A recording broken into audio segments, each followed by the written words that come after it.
Hi, this is Jess Tuffield from G&M Motors. Operating from a modern and purpose-built facility in Milton Road, Gravesend, G&M Motors offers a complete range of new Honda cars and services.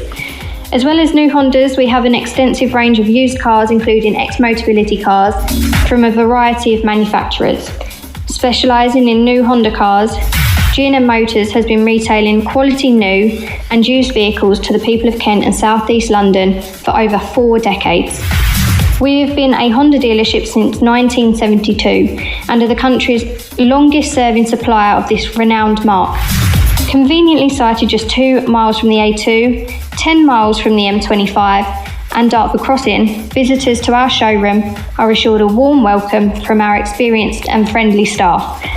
Our facilities include an on-site workshop capable of providing full vehicle servicing and repairs, as well as an extensive parts department offering genuine Honda parts and accessories.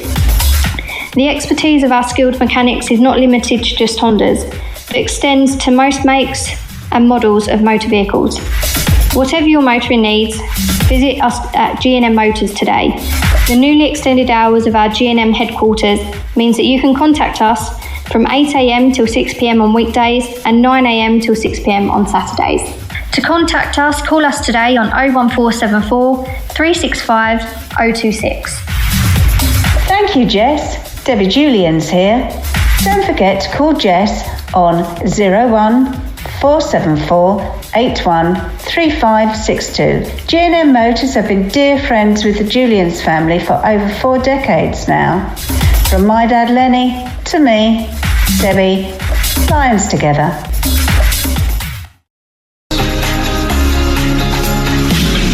This is Maritime Radio. Hi, I'm Bethany Manctalo, and you're joining me to listen to our Millwall Fan Show on Maritime Radio with the No One Likes Us Talking team.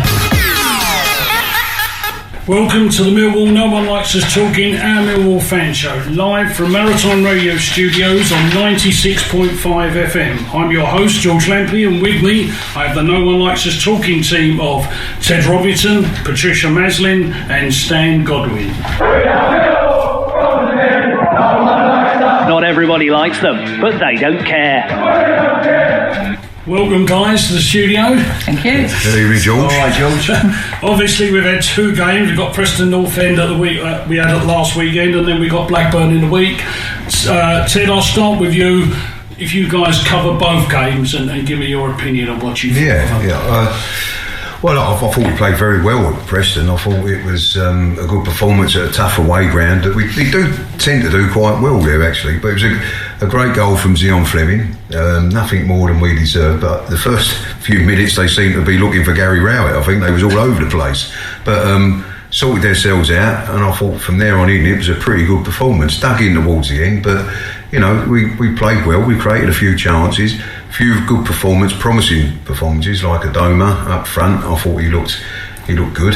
And the Norrie in midfield's getting better. Wes Harding seems to have slotted in quite well because I was we're going to miss Leonard, but I thought Wes Harding played really well.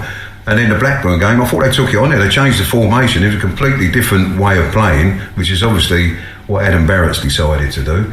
And to be honest, they did seem to play with a bit more freedom. Certainly in the second half. Second half they did, yeah. And I'm very unlucky not to get something out of the game. Blackburn are a good side, we know that. They're a bit of a nemesis, aren't they, really? But I thought we played really well second half. And it could quite easily have been 2-1 to us. So, you know, not to be too down-eyed. This is this division. 1 minute you're up and 1 minute you're down, you know. Put a few games together, a few wins together, and before you know it, you'll be in the playoffs. So, but the most important thing is I thought we've been finding our feet, knocking the ball around quite well. We need a few of the guys that are injured to come back.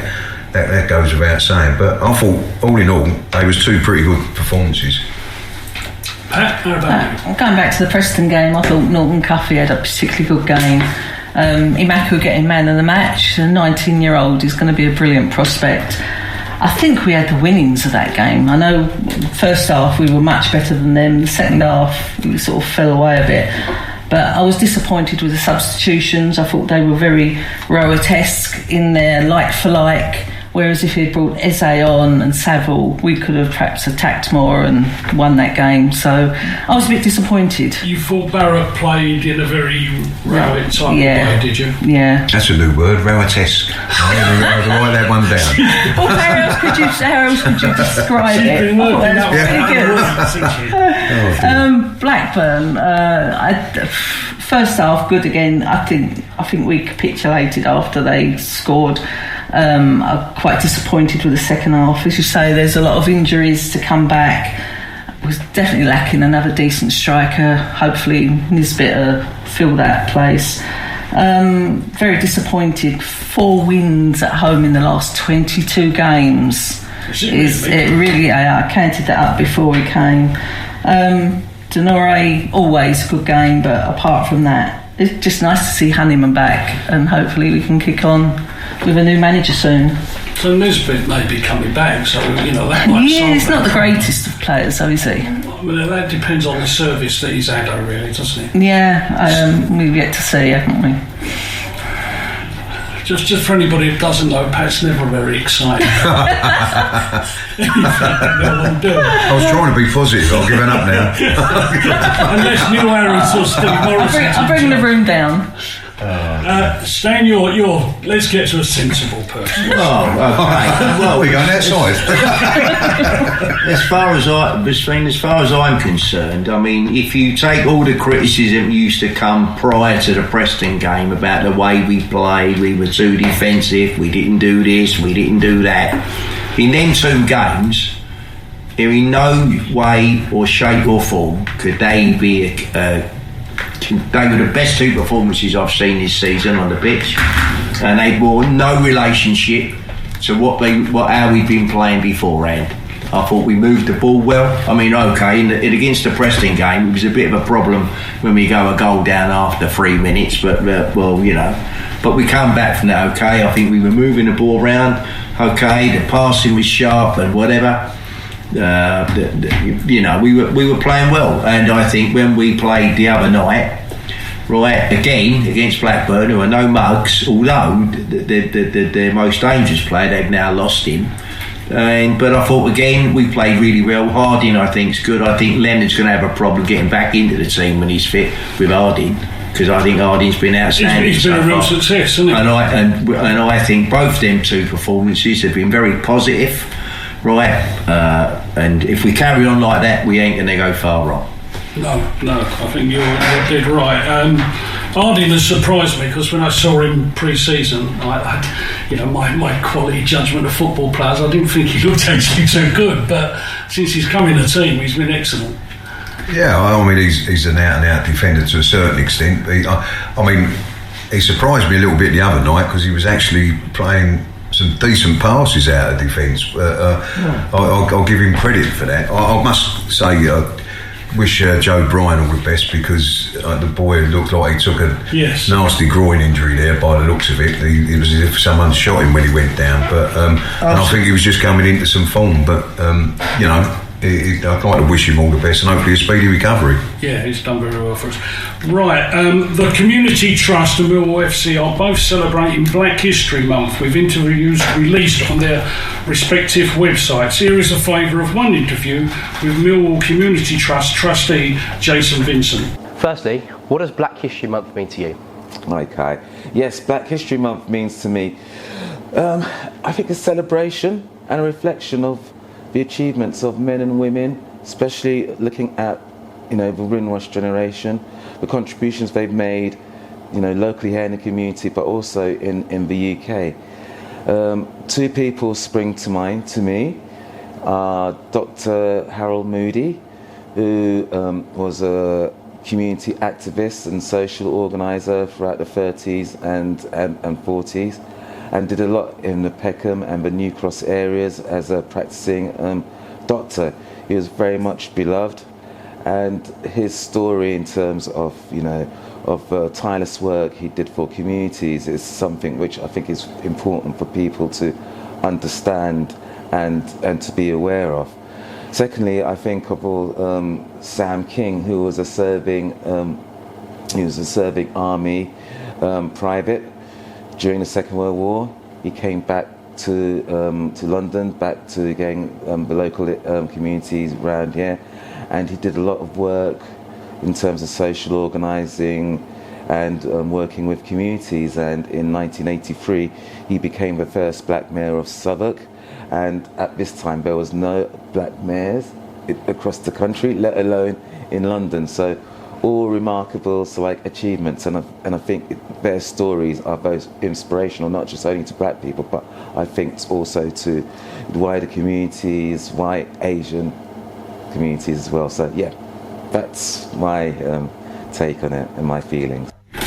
Thanks, Jason. I'm your host, George Lampey, and with me I have the No One Likes Us talking team of Ted Robinson, Patricia Maslin and Stan Godwin. You can also hear two young Lions who are making an impact in the Millwall first team, doubling the Ademo Amuku, and from the Lewisham, Romo Issa. You can hear their thoughts on their journeys for free on Millwall TV on the club's website.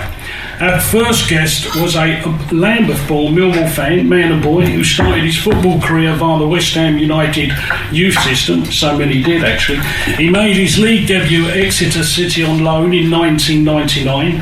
Swindon paid £300,000, which was good money back in the day when he moved on. But he moved on to stints at Hull City, Leighton Orient, before joining the team he supported, Millwall, in July 2007. He made 107 appearances for us, scored 25 goals and kept the bench warm on 5 occasions until he departed in May 2012 and joined Brentford for 100k. His football career spanned 24 years, which included league and non-league management. Without saying any more, let's say hello to the one and only, actually, Gary Alexander. Evening. Good evening, Gary. Hi, Gary. Evening all. Right, Gal, before I hand you over to the panel, it's quite apt tonight at Maritime Radio in Greenwich to ask you about your most successful period in management, which was obviously at Greenwich Borough. Can you tell the listeners about that time? Yeah, obviously when I retired, I think I'd retired 2 weeks from the professional game, and I said I wasn't going to play again, and I ended up playing again for Greenwich, and the opportunity arose to obviously take over as first team manager, something I loved. Unfortunately, it come to a shocking end where the chairman was unfortunately found dead in Cyprus, and then, as we all know, from there on, it sort of, his brother tried to take it on. He had a dream of continuing it, but it just wasn't sustainable, and it sort of filtered out. Hello, Gary. It's Pat here. Hello, Pat. Hi. Coming to the Den was a no-brainer for you, obviously, being a fan. What do you remember of your first day and meeting your new teammates? The excitement, obviously, watching a lot of the boys going to them, watching games, obviously knowing that I've been there cheering on your likes of Neil Harris, Tony Craig, Robbo's, and then to be obviously in the same dressing room as them was something I couldn't wait to do, and there was a great bunch. Gary, it's Stan here, mate. How are you? I'm very well, thanks, Stan. Yeah, good. You played alongside Ali Fuseni, a local lad who remained at the Den until 2010, and I believe was also with you at Greenwich Borough. Can you tell us a bit about Ali as a player that fell into the foreground when Jimmy Abdu arrived at Millwall? Ali was a fantastic talent, to be fair. I think he was 18 when he broke in, and did we not go on a long unbeaten run, and he was part of that team. He was starting in midfield, he got given his chance, he got some trust put in him, and he took his opportunity to play, and he had a great run. And then I believe he had a couple of off the field issues which probably put paid to his football career, but everyone deserves a second chance. He was out there for myself when I was at Greenwich, and he was a no-brainer, having played with him, and to get him to that level, it was a no-brainer, and obviously I signed him. But yeah, Ali was a great kid, and as I said, he probably should have gone on to have a better career than he had, but maybe he was wrapped around a few wrong people, I'm not sure, but there are rumours you hear, and it's sad sometimes when a player goes that way, what has so much ability. He certainly had the ability, Gary. Hi, Gary, it's Ted here. Now, I've been asked to ask you this question on behalf of our producer, Tim. Right? And I don't know where Tim's been in all his life, but I think you should know the answer to this one. It's not a tough one, Gal, let's put it that way. What was the best goal that you ever scored, And talk us through it. I can talk you through it if you can't remember. But what was the best goal you scored, mate? See, I think I know the goal you mean, but my actual favourite goal was probably my last one for Millwall. Obviously, the header against Leeds in the 90th minute. Yeah, that wasn't bad. We enjoyed that.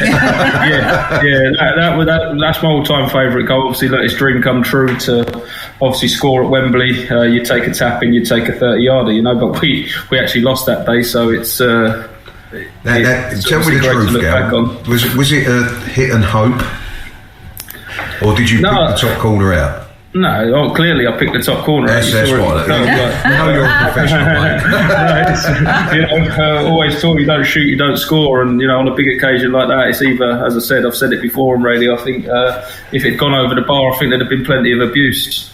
Yeah. How many times have you actually watched that goal? I get sent it every year on social media and things like that, so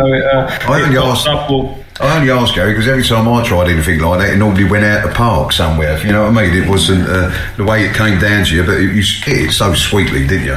Yeah, it must have been, as I said, my lucky day, because probably 9 out of 10 do, as you said, they go over the bar, and then you know what Millwall fans are like, I'll be getting abused from behind the goal. Lucky enough it went in. I thought when you went to kick it now, I thought, what is he doing now? And then I just followed the ball. It was right. Don't doubt me, George, don't doubt me. I tell you, Gary, in all honesty, some behind me shouted no as you hit it.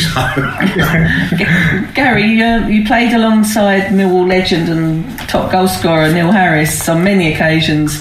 What was it like, and how did you guys make it work? I think we just had an understanding of each other. We was a tough pairing to play against.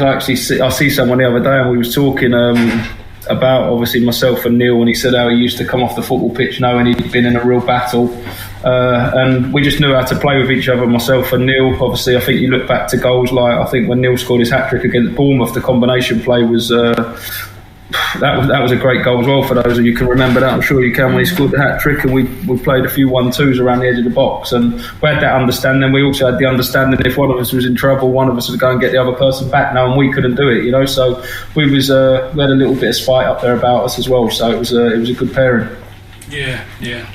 Yeah, Gary, it's Stan again. Just one thing before I ask you the question. I mean, in reference to your most famous goal ever. I mean, I have to say that out of all the goals that have been scored at Wembley, or the new Wembley, if you like, not one of them has come anywhere near that goal you scored that day. He is a bit biased, don't get well, I think we all are. He's not seen any other games. Yeah, it happens to be a statement of fact. But anyway, okay, Gary, I understand George is on loan from Bromley and he's at Slough. The fans always asked about how's he progressing. How's he getting on, mate? Do you know what? He's turning into a really good player. As I said, he's enjoying his football at Slough. He's not getting the opportunity at Bromley.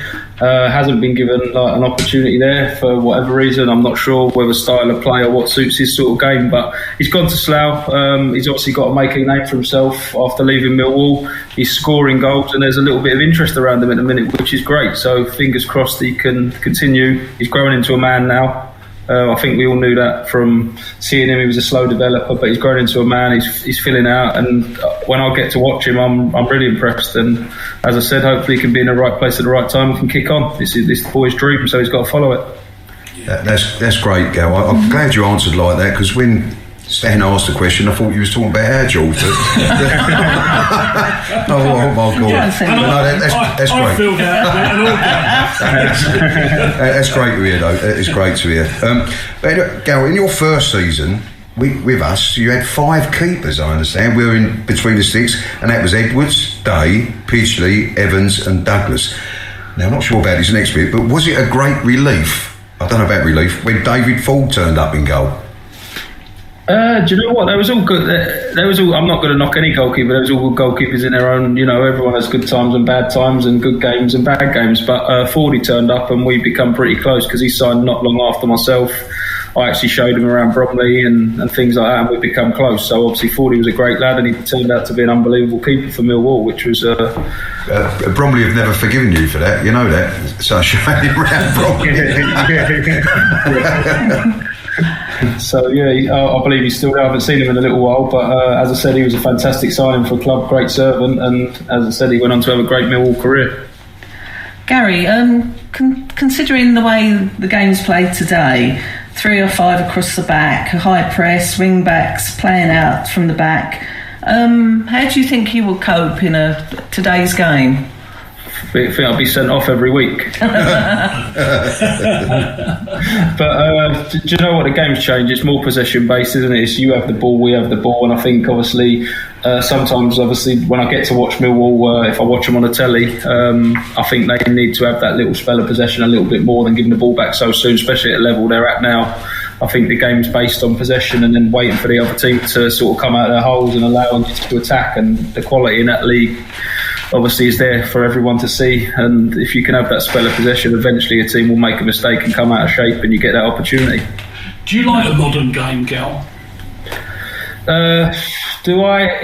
At times I do, at times, but then at times I don't. If I'm being honest, I'm not a VAR fan and things like that, if that's sort of where we're going, but there is some quality out there, but is it the same sort of intensity as it used to be in terms of tackles flying and things like that? No. Hence the reason I'd be fined an awful lot, because I'd be getting booked for yellow cards, red cards and all sorts. So it is certainly changing. It'd be difficult for somebody like myself to be playing today, because listen, we was built around challenging, putting your arms in the air and putting in tough tackles, you know. What about the fact that we play, football's played a much more passing game now? Stan's over there, he loves this passing football, but it seems to take a little bit of the excitement out of the game. I think it does, but there's times, obviously, there's the build-up play where it can be slow, but then there's obviously got to be triggers for it to change, and then you get that fast-flowing football that we can all obviously have our opinions on it. But if you watch the best at it, if you are good at it, it's unbelievable to watch. When you watch the top side, like your Arsenals, your Man Cities, and we're obviously going into the Premier League and world-class players, but their build-up slow, and then all of a sudden that change of pace, that burst, and that combination play is something else. Let's get back to you, Gal. Amongst your teammates that you had at the Den, who was the one that made the greatest impression upon you in your playing career? In terms of who influenced you the most, or was there someone that you sort of went to, or helped you through a sticky period at times? Because it took you a while to start scoring, mate. I don't mean to bring that up, but you had a few games, didn't you? 20 games. Yeah, I waited and then I just thought I'd start with a hat trick. That's why, like Boxing Day, nice Christmas present. Yeah, George led me up that lane, by the way. No, do you know what? We just had a good all-round squad. Like if you look back to that squad there, that we was all there for each other. We had good times, and as I said, we all stuck together. So it was a case of one in, all in. If someone had a problem, everyone had a problem. We did things together. We had our team nights out together. When we weren't meant to be out, we'd be out together. Like it was what it was, and we stuck together. And I think that's why that squad is remembered so highly, and it achieved so much. Yeah, Gary, just a couple of points. I mean, the point that George mentioned about the passing game, I mean, I understand, that sometimes people don't like it, but as you said earlier, the game's all about possession today. And and the game's moved on, and that's and that's the way these kids are being taught, aren't they? That's the way they're being taught to play. 100%. I think if you go and watch any academy training, I'm lucky to get to watch academy training. It's all based on controlling that football, techniques, being able to control the football, being patient in possession. But as I said, you've got to have them triggers as well, where you do have to mix it up. I agree with you, especially in the Championship and lower down the Premiership. Look, even Man City, Barcelona still play their 60-yard pass, but they know when to play it and they do it quickly. It can't be obviously telegraphed and obvious, because teams just come to terms with that. Gary, you spoke about your teammates. Who's the greatest manager you've ever played under, and what have you taken from his teachings? Do you know what? I played under quite a few, and I'll probably name a few. I love playing under my first manager, who signed me. Well, one of my first managers was Brian Little, signed me to Hull. I just loved playing under him, and then obviously Kenny Jackett came in at Millwall. He was fantastic. We had Lingy at Leyton Orient. We went on to get promotion with Leyton Orient. Lingy was great. we also, Brentford, Juve Rosler took over. He was very, very thorough, almost to the point where he wanted to control. But you look back and go, do you know what? He was actually very good. I really enjoyed my time with him. So I've been lucky to play with a few and obviously take bits from each and every one of them as coaches and people. Yeah, we were talking, going back to the Stan and his passing game. I think personally this has all come about through the pitches that we play on there. I mean, I'm sure you'd have loved to play on some of these pitches rather than playing through the mud every week like you did, or sand or whatever they threw down on the pitch. But I think that's why, I mean, in the old days you had to take the pitch out of the game because you couldn't run with the ball, whereas now they've got these perfect pitches to play on. And I look at it sometimes, I think, no, I don't think I want to play there. My legs wouldn't take it. But they're just playing beautiful playing surfaces everywhere they go, don't they? Yeah, I think they were starting to change, and obviously towards the end of my career they was getting better and better, and every season they just seem to get better and better, don't they? Groundsmen are obviously up in their game. The pitches are now mixed, aren't they, with grass and astro, so they just pull back together if someone makes a tackle and you don't end up with that big divot in the pitch. But yeah, it obviously plays a part having the quality of pitch, because you wouldn't be able to pass it on some of the mud baths we used to play on. But you know, it was that's the times we're in, and as I said, you have to adapt. Just one last thing about yourself, Gary. What are you up to now? You going anywhere, looking for management anywhere, or are you? No. I think my football career's done. It's following my children about, watching them play. I'm currently head of sales for Stratstone. I'm working in Mayfair. I've just taken over a showroom in Mayfair in Berkeley Square, a new electric brand, BYD, and I'm head of sales there. So I'm leading a team there, which I enjoy, and learning more and more. So I've basically been travelling for the last year, learning my trade, learning to be able to obviously self-finance and insurance and things like that, and now leading up a showroom in Mayfair, which is fantastic. I love it. Mayfair? You've come a long way, haven't you? From Lambeth to Mayfair. If I've got one of your match-worn shirts, if I bring it in, will you sign it? Of course, not a problem. Thank you. She just wants to go to Mayfair. Yeah, she don't know Mayfair quite well. You might get stopped with a Millwall shirt in Berkeley Square. You might get stopped.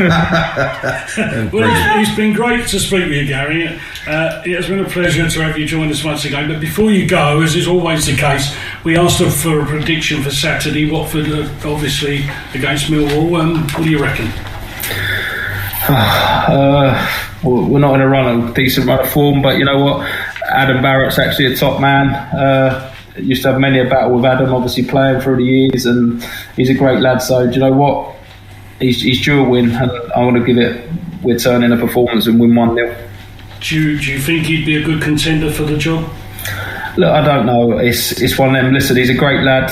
Obviously, he's been there a long time, and sometimes things need change, you know. But he's a great lad, and if he got it, he'd give it he would give it his best. I know that, and he'd be giving 100% as he does. As you've seen, he's passionate. He was a great leader on the pitch for the teams he played for. So if he had the opportunity, I'm sure he'd give it everything. But you know, sometimes things need changing, and it needs a new voice, and maybe that's what Millwall need.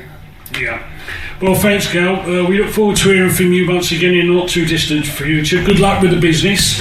I know you sort of met someone quite famous in a week, but I mustn't mention that. Must stay out in the pavement there. All the best to you and yours, and until we see you again, my dear. Yeah, no problem. Thanks for having me. Cheers, Gary. Cheers, Gary. Thank you. Take care. Bye. Bye. We will take a break there and listen to Paul talking about Fisher FC.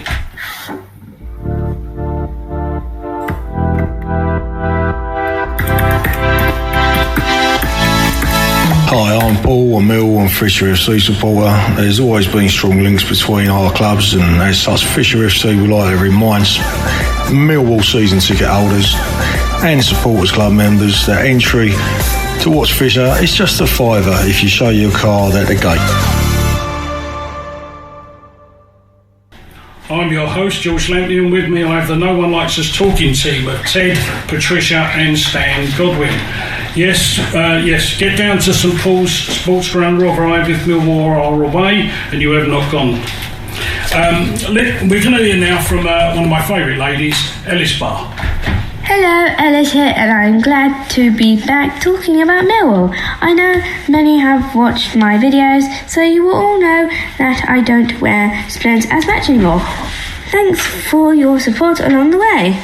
It is now time to hear what all the Millwall teams are up to. And what is next for Lions? Come on, Millwall! Hope you're enjoying an half-term break, Ellis, and thanks always. Next up, we have the Millwall Romans and Pride General Manager, Paul Loding, and he sent us an update, a little clip. Hi, it's Paul Loding from the Millwall Romans with a quick update. Not too much to update on in regards to recent fixtures. Both teams have been on a break the last few weeks. However, Romans are playing away this Saturday at Clapham Common in the GFSN Cup in the next round. After this round, it will see us going into the quarter-finals. The winner will be playing Bristol in a neutral venue in Birmingham. So we're playing away on Saturday this week, 1:30 kick-off at Clapham Common. Just a quick mention as well to Herbie Russell from the Southwark News. He came down to see us a couple of weeks ago and wrote a really nice piece in the Southwark News that was released last week. We actually got a feature on the front cover and then a full page internally, just sort of saying about the work that Millwall Community Trust and what Millwall Community Trust have done for us and what it means to us and why we exist. So just a big thank you for him for coming down and speaking to us. So this weekend, away to Watford, the first team. I think Millwall have really got to start picking up some points. I think Watford I think they're one below, I think, in the table. But let's be positive again. Let's do a 2-0 win to Millwall. Right, great coverage in the Southwark News, and all the best for the UK and Ireland GFSN Cup tie on Sunday, Paul. Well done to you and the guys. Jeff Burnige filed a report for Maritime Radio following the Lionesses' amazing Vitality FA Women's Cup tie last Sunday. This is Jeff Burnige reporting on Millwall Lionesses. Yesterday, the Lionesses recorded the highest score in the entire round of the FA Vitality Women's Cup, with a 13-0 win over admittedly lower-ranked Margate. It took the Lionesses 11 minutes to get the first goal, but then an incredible burst of 6 goals in about 15 minutes, with 6 successive chances, buried Margate for this game, 6-0 up after half an hour. In the second half, it did give the opportunity to joint managers Alex Russell and Adam Rowland to use their subs, which are only 3 allowed in the FA Cup out of 7 named. The starting lineup gave opportunities to Shay Bennett and Grace Laverick, and the management based their team selection on performance in training in the week, but also they chose to tweak the system of play a little bit, and it gave Grace Laverick a chance to play at number 10 behind Emma Witter up front. In the second half, a rather nasty injury to Grace Laverick held things up for a while, and an injury to the Margate goalkeeper also. But eventually the Lionesses got back on the scoring path and added a further 5 goals to make it 13-0. The goals: hat-trick from Emma Witter, hat-trick Liv McGregor playing in a 10, 2 more from Shannon Drew, who must have had probably at least 5 assists in the game.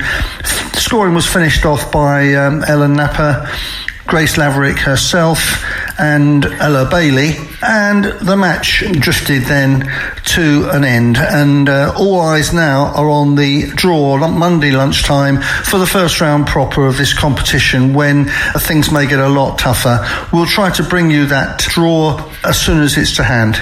We wish the Lionesses all the very best against Denham, who they were drawn away in the next round of the Vitality Women's FA Cup, which takes place on Sunday the 12th of November at the Den. No, not the one, our Den, but the Oxford Road Denham Oxbridge one. So it's Millwall v Watford at Vicarage Road on Saturday. The Lions could be boosted by the return of Kevin Nesbitt, Pat will be happy, and Sean Hutchinson. Former Hibernian striker Nesbitt recently withdrew from the international duty for Scotland due to the hamstring strain, while Hutchinson has been out since early September with a calf problem. If they can get through training this week, they could be okay for Saturday. We just have to wait and see. The Hornets are 1 point above us, as Paul said earlier, in 15th after a 1-0 win at Swansea on Tuesday night, and they have won back-to-back league matches. They have a strong squad, and they are starting to find a little bit of form. They have match winners in the team, and Valeriano Ismail's team is going to be tough no matter whenever you play him. He's a very good manager. Adam Barrett is expecting a difficult challenge, but one we're really looking forward to, going there and trying to bring some points back. Right, guys, Stan, we're going to start with you. What is your sort of thoughts and predictions for Saturday?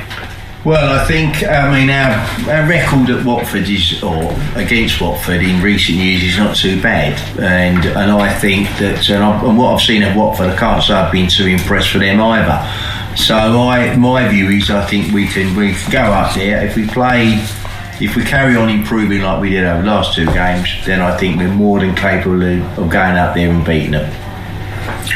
Right. What sort of score do you reckon? Well, I think you could either be talking about I think it'd be by the odd goal, so it'll either be 1-0 or 2-1 or 3-2 or something like that, you know. Yeah. But I don't interfere. No. Okay, Tim. Look. Watford are beginning to play a little bit. They've got some decent players within the squad. It's been a bit of a disaster to a certain extent, like Stan's been saying for them. They would be expecting to be up fighting there for the top two places, but they're not really sort of been doing it. They had the last couple of games. It's a good win away to Swansea. But I'm interested about what Adam Barrett does. Is he going to play with the formation that we played at Preston? Or is he going to go back to what he played on Tuesday night? You know, is he going to have three at the back, which seems to be the favourable way of playing away from home? Or is he going to go with the formation that he tried to get through and out on Tuesday night? I think he's getting limited with his selections because of obviously through the injuries and that. But I sort of expect him to go back to the Preston lineup, which I prefer in the sense of Maku getting up alongside Bradshaw. Maku's pace is much better down the middle for me than putting the kid out a bit wider where he was on Tuesday night.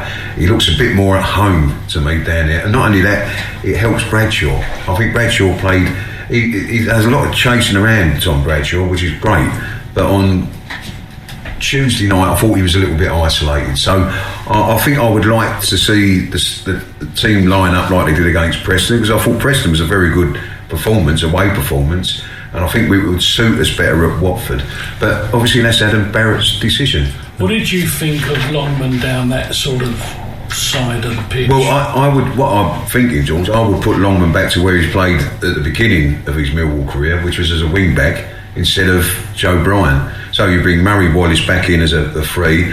You'll have Norton Coffey on one side and Ryan Longman on the other side, because that's where he was when he scored that beautiful goal for us down at the Den. So it's a ready-made sort of replacement for Joe Bryan. Although I do like the kid Aku Malaki, who's the boy that's... Maku. Who is it? Maku. Yeah. Right. That's what I said, didn't I? That's what it sounded like to me, anyway. We're all fluent. But no, I've seen him in the under-21s, and he is an attacking left back, and he's definitely won with Fusion, and he's just signed a new contract with us, isn't he? But yeah, I would go with Longman and Coffey as the wing backs and go back to the way that we've lined up against Preston. And your prediction for last Saturday? I think it's going to be like last year. I think we're going to win 2-0. Yeah. Well, if it was a performance like that, it would be. Yeah, and Lisbeth might score. You never know. Well, might. That's Pat. Right, what do you think? Yeah, it's always the worst thing coming in last because everything's been said, hasn't it?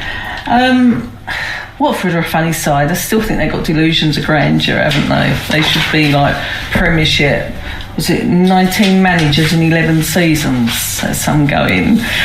I'm surprised this one's still there because he hasn't had a great start, has he? Yeah, Brian's out. I mean, no one's mentioned Honeyman. I mean, I love Honeyman, and he played well on Tuesday when he came on.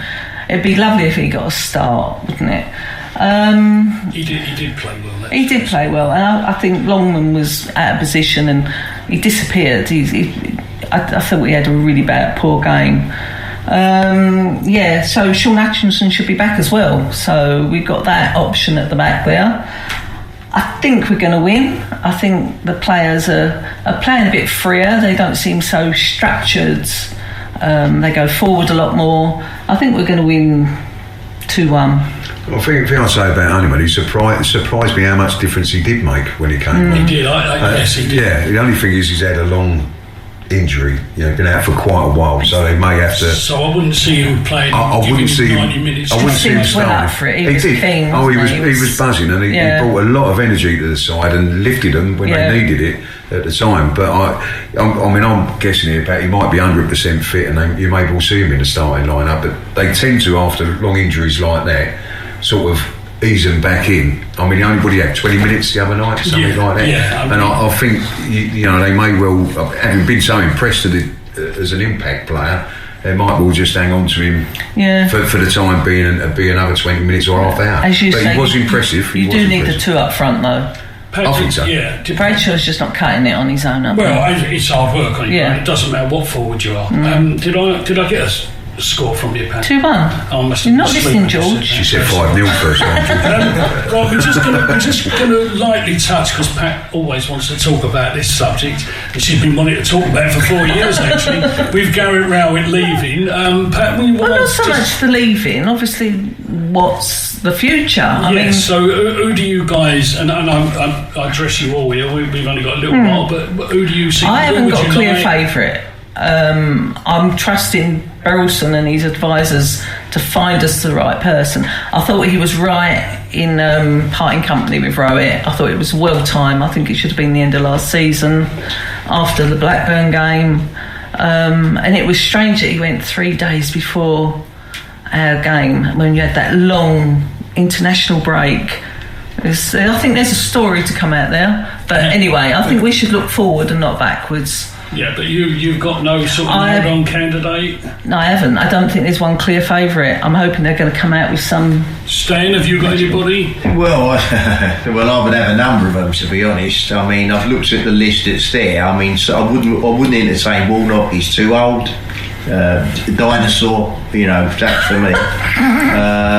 Be gentle, Stan. No, I am. He speaks highly of you, Stan. Yeah, he loves you, Stan. What I'm looking for is a forward-thinking coach. Right, I'm looking for a young guy. I mean, you could say, for example, Nathan Jones. I mean, the best one I've seen, I'm not saying we would get him, but I would love him, would be Liam Rossini.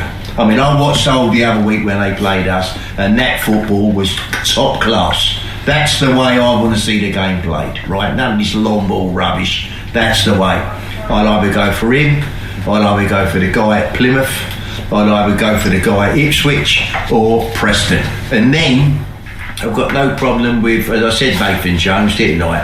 Yeah. Right, and Michael Beale, he's another one who, it's fun, isn't it? When he was at QPR, he was all being rated, right? And and all of a sudden he goes to Rangers, and for whatever reason it happens, and he gets slaughtered, which seems to be the order of the day today.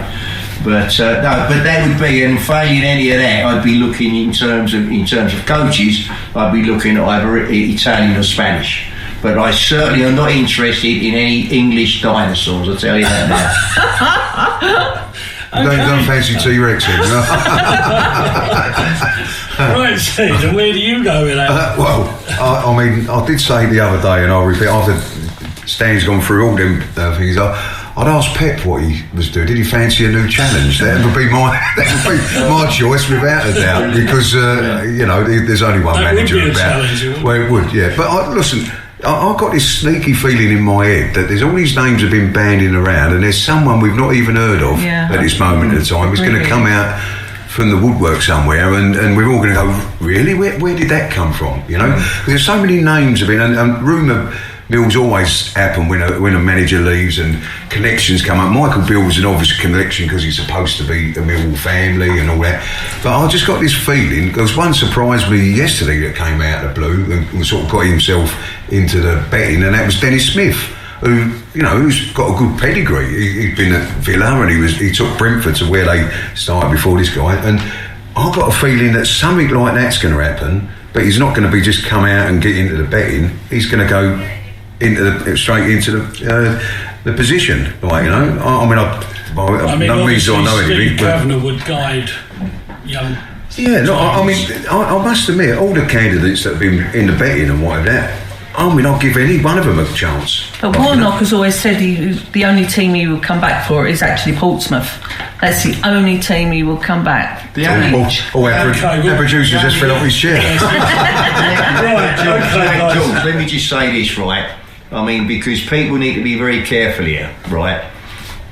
Some of these Millwall fans are going to be in for a rude awakening, whoever gets this man, whoever becomes the manager, because all of a sudden, every single player is going to be playing for their future.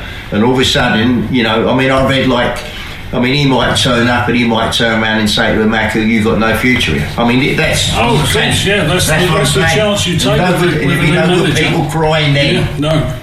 Right, we will take a break there after hearing that. But none of you come up with ideas. It's another cheerful end to a bit of a conversation. Anyway, well done, Steve. We've got no idea. We'll take a break there and we'll listen to Harvey Brown.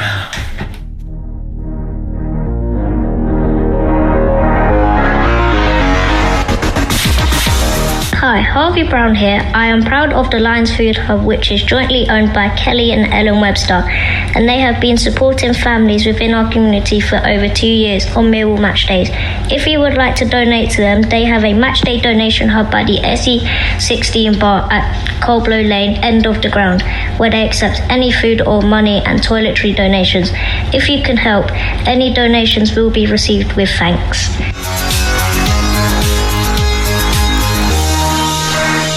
I'm your host, George Lampey, and with me I have the No One Likes Us talking team of Ted Robinson, Patricia Maslin and Stan Godwin. A great night at the Den with former Lions Tony Craig, Peter Sweeney and Brian Webster.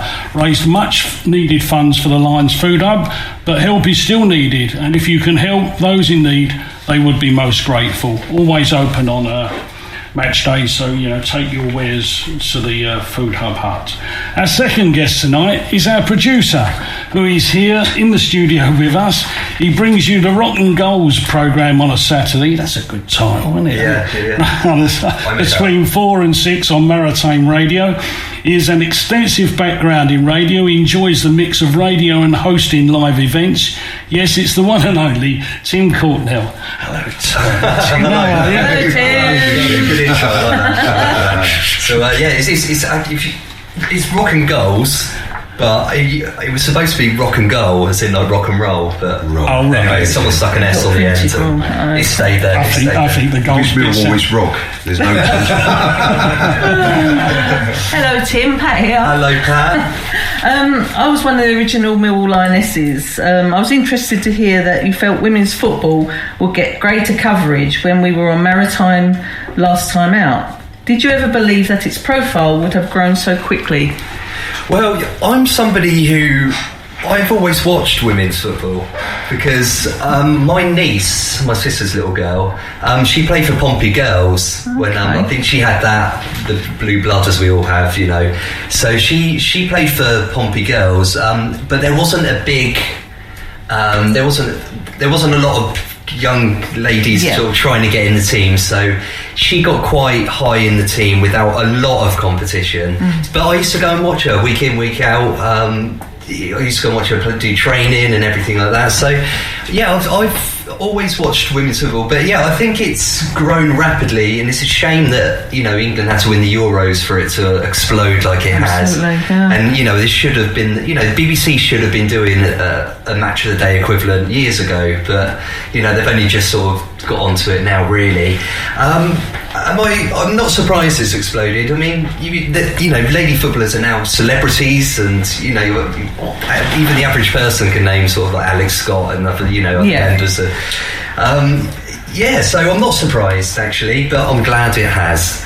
And so am I. From 1972, and it was a joke, and well, I mean, I think men, if I may say, the only sort of reference they had to girls playing football was like a PE at school or something like that, and they were not interested, so that's kind of, you grow up with that mentality. Absolutely. But nobody can watch women's football on TV and say, that's a load of nonsense. I mean, some of the goals are just exceptional, and the team play that they've adopted, it's fantastic. May it be here to stay. Better goals than we get down to Devon.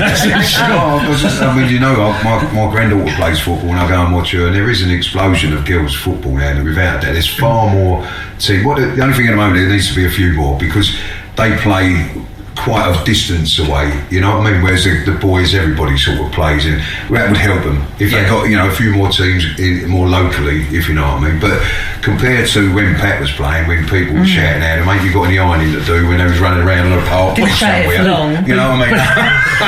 Well, you can catch him in there. People still say that with Pat, she's kind of football. But to be honest, the way women's football's been treated for the years, I mean, we can all celebrate it now, but it was disgusting for them, so they was ignored the way they was. So, like Tim quite rightly said, when we had to win the Euros before the officials really started pushing women's football, but thankfully it's on the right way now. Do we have enough? Funny enough, I just want. Do we have enough football pitches for women to join in? You know, we've had boys' pitches forever, but now that women are joining in such numbers, I'm wondering whether we have the football pitches available. I don't know the rules anymore with mixed. Because I think it's up to about the age 11, isn't it? You can have mixed teams. My nephews are 6 and 8, and they play in a mixed. It's about once you get to secondary school, I think that's when it stops. Yeah, right. It's 11. Yeah. My granddaughter's in 11, and it's all girls. Like, you know. But saying about the pitches, where her home ground is Long Lane, not far from here, and on Sunday when I went to see her, there was 2 women's matches and 3 men's matches going on. So, and the girls were waiting to come onto the pitch for the next game, like, you know. So it's happening. I mean, I tell you what, when I was listening, I mean, when they was coming up to the Euros, though, just after that, they'd made it, or before that, Alex Scott made a documentary about the rise of women's football, and I watched it, and I mean, it was on the rise. Then, and then what happened, it all went into lockdown, so they're now they've been recovering from that. But you know, this idea that people have that they hand out free tickets and all that rubbish, every game now is a sellout, an absolute sellout. You know, internationals or wherever. So, you know, the Luddites are going to have to live with the fact that you've got women playing football, and they're going to have to get used to the idea, and it ain't going away. No, it shouldn't neither. And that's right, not should it either. Yeah. I think even Soccer Aid this year was mixed. It was, yeah, it was good. Yeah. Right, we get on with the next question, Tim. I was a Millwall Lioness on you said. Sorry, don't worry, I wasn't. We're very exclusive here. Wrong question, sorry. Tim, you obviously follow our results and stories behind them with Miles Thornton's reports that you put in your show. Did you think Gary Wyatt would depart like he did, or did it catch you unawares like I think it did a lot of us? Well, yeah, I mean, you guys are going to know a lot more about it than I do, but from what what I've read and I've heard, it was a mutual decision, wasn't it? People saying he got sacked at first, but he didn't. There was a mutual decision, and he said that it's time for Millwall to move on. I mean, he's been at, what was it, 4 years? Every season was top half, I think. Yeah. But top half is not good enough, is it? Not if you're Millwall.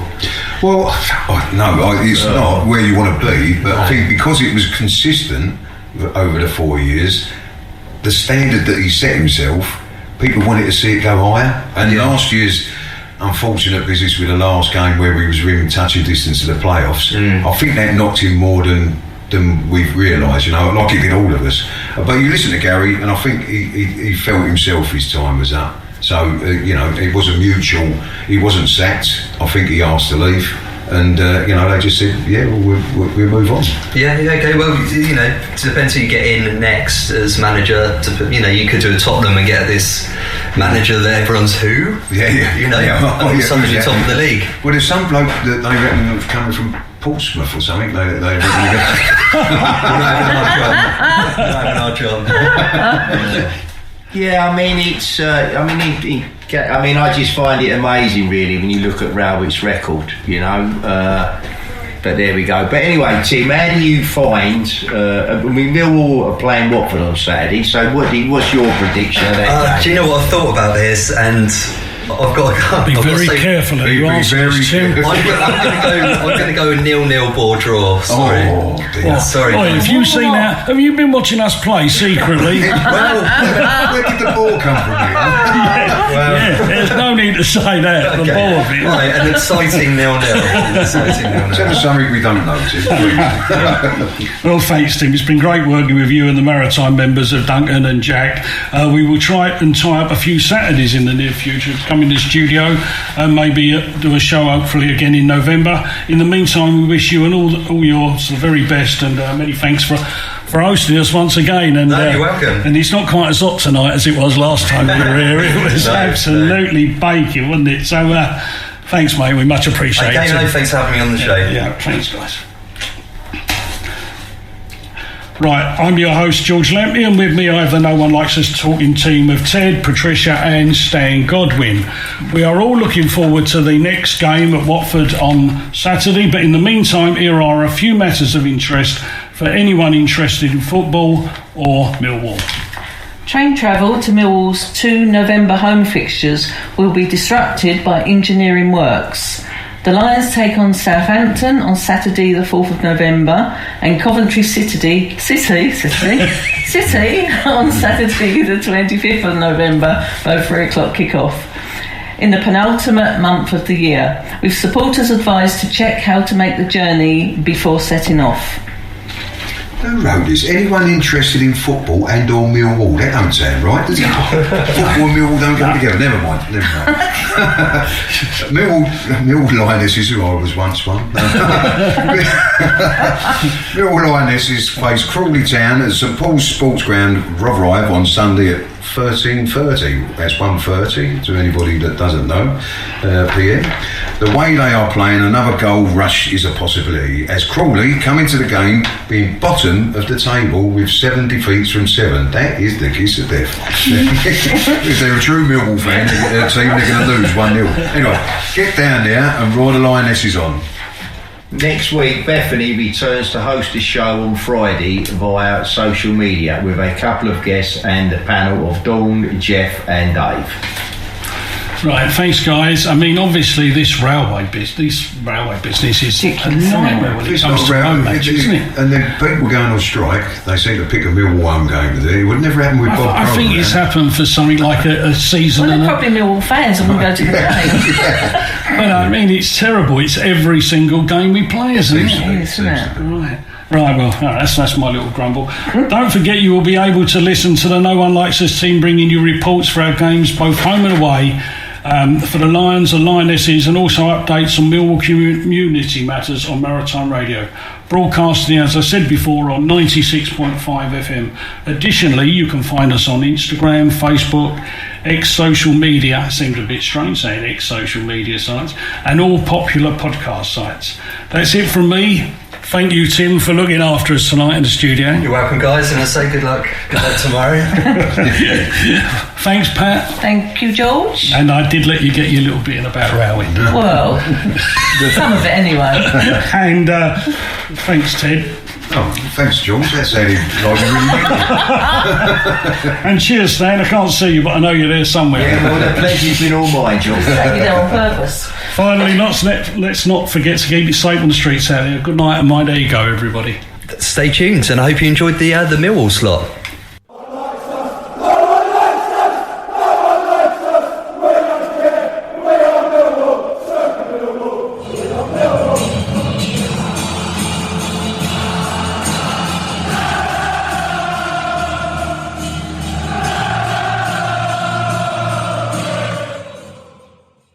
Our Millwall Fan Show is sponsored by G&M Motors of Gravesend, Honda dealers and much more.